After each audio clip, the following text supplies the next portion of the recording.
Andrew, have your people modeled the possibility of eliminating the interest deduction for corporations? What does that do to lending?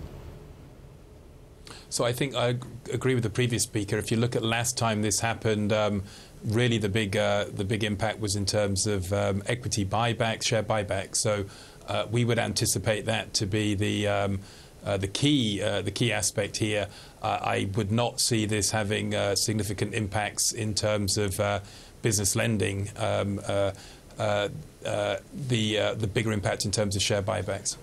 And do you agree with that, Mike, that even if you eliminate the interest deduction for corporations, it won't affect lending? No, well, first of all, there's lots of things that go into the borrowing decision. It's not just the corporate interest deduction. But remember, as I think you heard from folks who've commented already on tax reform, the devil is still in the details. We don't know ultimately. Right. We know what the proposals are. We don't know where it gets to.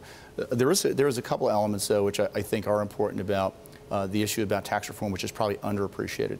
It's not just about the repatriation, which everyone's focusing on, but it's a move towards a territorial tax code. You know, because what happens is it creates a disincentive for this building of pools of capital outside the United States. My concerns about that is that capital is often deployed in not the most economically rational way. It's often about gaming the tax code. So to the extent you can make better prudent business decisions, I see macro prudent business decisions, then I actually think that this changing the tax code could be positive for corporate America in general, because now all of a sudden you have a much cleaner dynamic when you're making capital spending choices. So, Andrew, just circling back to the corporate credit market, you mentioned that investment grade just looks a little bit too pricey. Where is the value in the corporate credit market? So I think if you just look at generic credit, it looks okay, but it doesn't look cheap.